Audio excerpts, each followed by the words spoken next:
കാട്ടുപന്നി ആക്രമണം സ്ഥിരമായി കൃഷിയിടത്തിലുണ്ടാകുന്നതോടെ ഒരു തരത്തിലും കൃഷി ചെയ്ത് മുന്നോട്ട് പോകാൻ കഴിയാത്ത സാഹചര്യമാണ് കർഷകർക്ക്.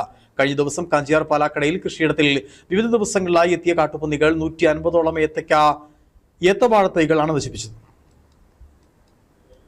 കാഞ്ചിയാർ ലബ്ബക്കട സ്വദേശിയായ കാരക്കുന്നൽ ടോമിച്ചൻ വർഷങ്ങളായി കാർഷിക വൃത്തി ഉപജീവനമാർഗമാക്കി മുൻപോട്ടു പോകുന്ന ആളാണ്. എല്ലാ വർഷവും വിവിധതരം കൃഷിവിളകൾ കൃഷിയിറക്കാറുണ്ട്. കാർഷിക മേഖലയിൽ ഉണ്ടാകുന്ന പ്രതിസന്ധികളെ തരണം ചെയ്താണ് ഇദ്ദേഹം കൃഷി ചെയ്ത് മുൻപോട്ട് പോകുന്നത്. 3 മാസം മുൻപ് വിളവിറക്കിയ 1500ഓളം ഏത്തവാഴ തൈകളിൽ 150ഓളം എണ്ണമാണ് കഴിഞ്ഞ ദിവസങ്ങളായി എത്തിയ കാട്ടുപന്നികൾ പൂർണ്ണമായും നശിപ്പിച്ചത്. ബാങ്കിൽ നിന്ന് ലോണും മറ്റും എടുത്താണ് കൃഷി ഇറക്കിയത്. കൃഷിവിളകൾ ഇങ്ങനെ കാട്ടുപന്നികൾ എത്തി നശിപ്പിച്ചതോടെ പ്രതിസന്ധിയിലായിരിക്കുകയാണ് ഈ കർഷകൻ. ഈ കഴിഞ്ഞ രാത്രിക്ക് പന്നി വന്നു വെച്ചിട്ട് 55 വാഴയാണ് ഇതിനകത്തുനിന്ന് മൊത്തം കുത്തിക്കളഞ്ഞത്. അതിന്റെ തട വരെയും കുത്തിയെടുത്ത് തിന്നുകയായത്.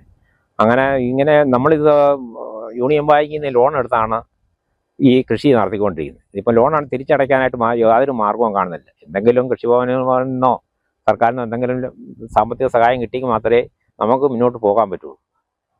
കാഞ്ചിയാർ പാലാക്കടയിൽ സുഹൃത്തിന്റെ 1.5 ഏക്കറോളം വരുന്ന സ്ഥലം പാട്ടത്തിനടുത്താണ് ഇദ്ദേഹം കൃഷി ചെയ്തിരിക്കുന്നത്. വാഴയോടൊപ്പം പാവലും കൃഷി ചെയ്തിട്ടുണ്ട്. കാട്ടുപന്നികളെത്തി വാഴ നശിപ്പിച്ചതിനൊപ്പം പാവലിനും കേടുപാടുകൾ വരുത്തിയിട്ടുണ്ട്. ഏത്തവാഴ തൈകൾ പൂർണ്ണമായി നശിപ്പിച്ചാണ് കാട്ടുപന്നികൾ കൃഷിയിടത്തിൽ നിന്ന് മടങ്ങിയിരിക്കുന്നത്. കാർഷിക വൃത്തി ഉപജീവനമാർഗമാക്കി മുൻപോട്ട് പോകുന്ന ആളാകിയാൽ ടോമിച്ചന് ഇനി മുൻപോട്ട് കൃഷി ചെയ്തു പോകാൻ കഴിയാത്ത സാഹചര്യമാണ് ഉടലെടുത്തിരിക്കുന്നത്. വിശ്വസിച്ച് കൃഷി ചെയ്യാൻ പറ്റാത്ത സാഹചര്യമാണ് ഉണ്ടായിരിക്കുന്നതെന്നും ഈ കർഷകൻ പറയുന്നു. സർക്കാരിൽ നിന്ന് ഒരു ധനസഹായമെങ്കിലും ലഭിക്കുമെന്ന പ്രതീക്ഷയിലാണ് ഈ കർഷകൻ മുൻപോട്ട് പോകുന്നത്. Nijil K Mathew, Idukki vision news, Kattappana.